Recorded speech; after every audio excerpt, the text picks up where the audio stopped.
Black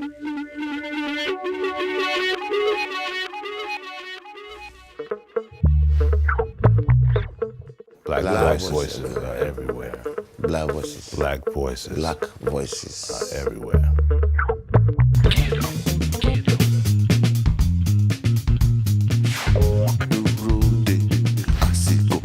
Actually, I first met Tony's wife before meeting Tony. It was way before Comet, and we used to run a club together with Eric. It is called Citia. I've sent application there to want to play in the club. One day, this white girl came to me, gave me a book with a record. I know Tony Allen. So just pick up my fella records. I said, is this the Tony Allen? And then, wow.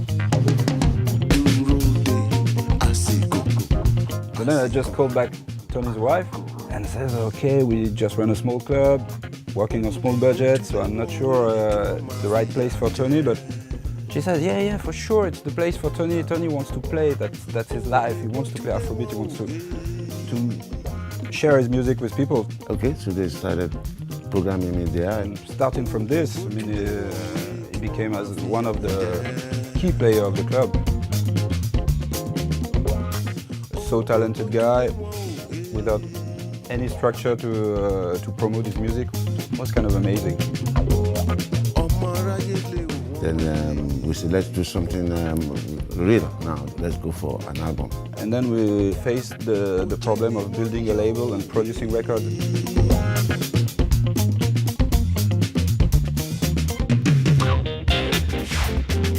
At this time, I got a studio with a few friends called La Corderie.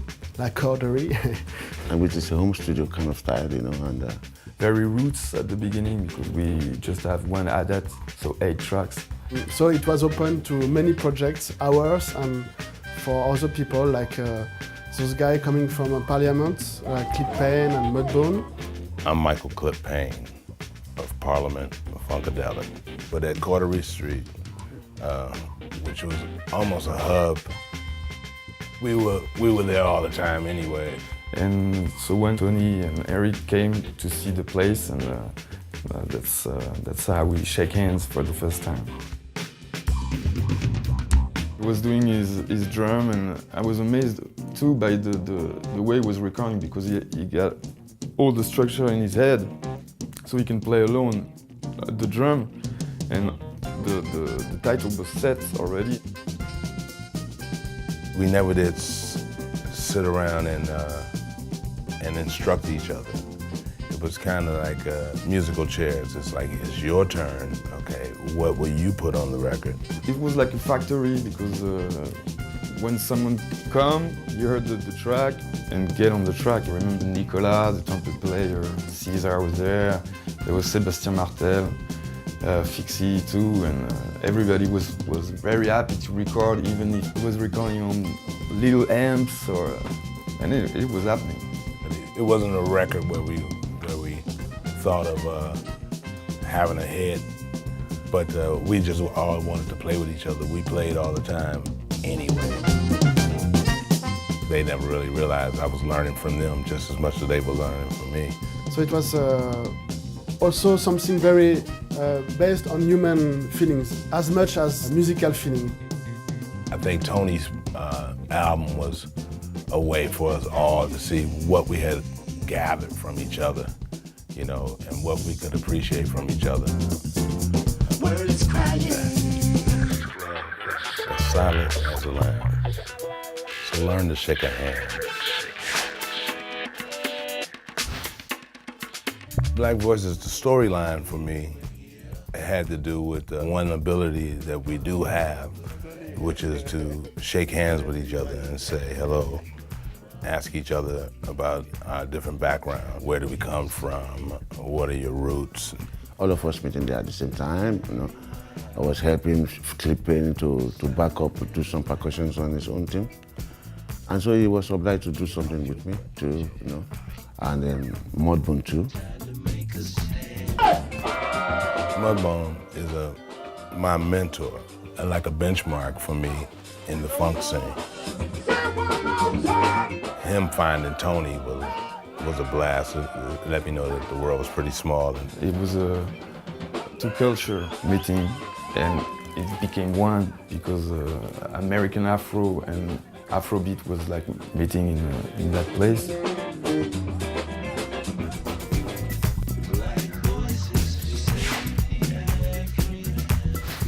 I didn't know very many Africans personally.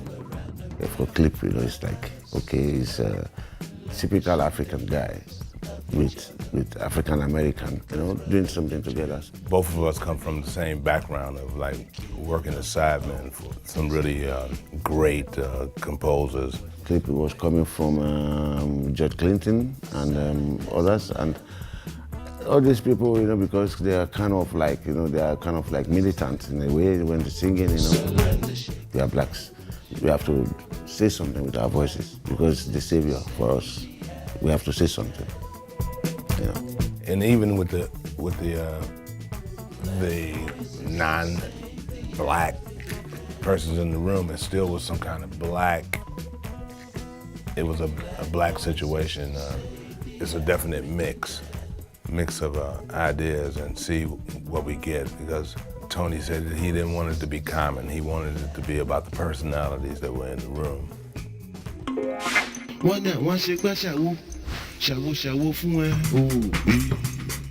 And then when we meet Doctor, he just says, "That's great, man. Everything's on there. Everything's on the tape. That's a record."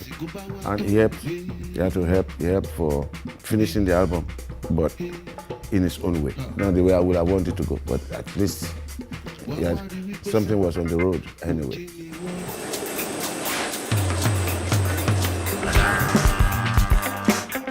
Promoting Black Voices was difficult, for me, as a matter of fact, live, because if you check about all those elements, all those things put in there, it's more of electronics. That's where my difficulties were then, because it wasn't a big band I was using for Black Voices.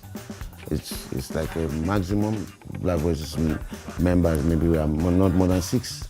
It wasn't easy. I wouldn't bet on that.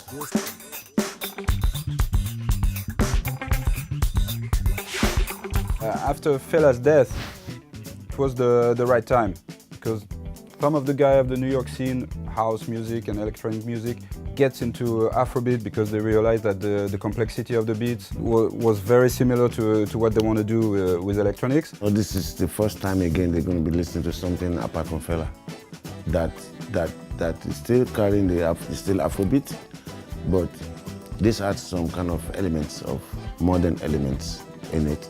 It's something really different from everything that came before under the name Afrobeat. Everybody open their eyes now, their ears. They will start to want to play Afrobeat. A lot of people I meet now, they just say, these records, Black Voices, Psycho and the Buzz, they're just revolutionary because it just gives them a lot of ideas about going into African music. African music can be psychedelic, African music can be electronic, African music can be funky. So that was really the start of something. And since then, everyone's playing Afrobeat. You don't have to be African to play Afrobeat now. And so Afrobeat is spreading now. It's spreading, but not as strong yet as like reggae yet. With reggae, if everybody has done the same music as Bob Marley for years, but some guys came and do ragamuffin, some guys came and do dubsteps, some guys came and do dub, whatever. Now, it's coming up now because that is what they decided to do. They decided to make it happen when the author or whatever disappears. I think that's what we need now on Afrobeat. People using Afrobeat to bring it somewhere else. And if that happens, and I'm quite confident about that, then it will be for sure an important music for the 21st century. We had a lot of fun with this story of Black Voices, and the album has been happening till today. So that's why I decided for the 10 years anniversary to produce a new version of the album. We played with Fixie this rough mixtape from La Corderie. Wow, such amazing energy in that recording.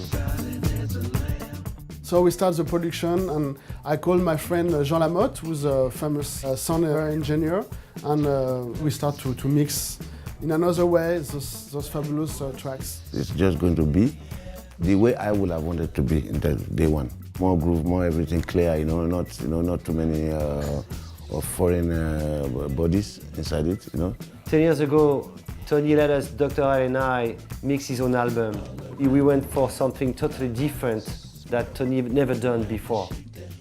And at the end, that brought a lot of recognition to the artist and to Comet.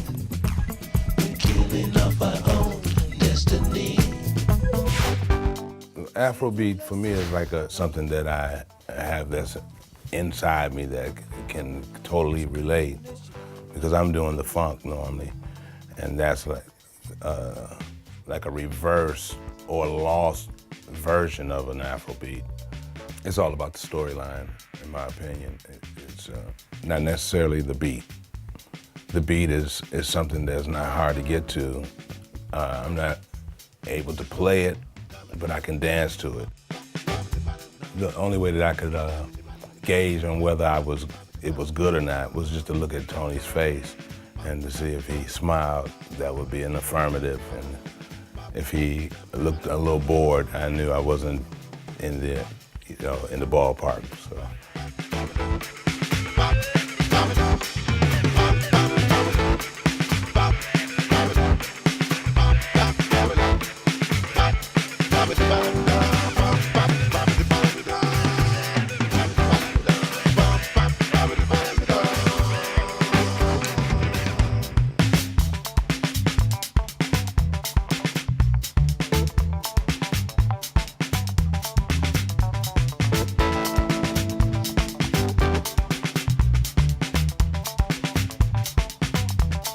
Si vous laissez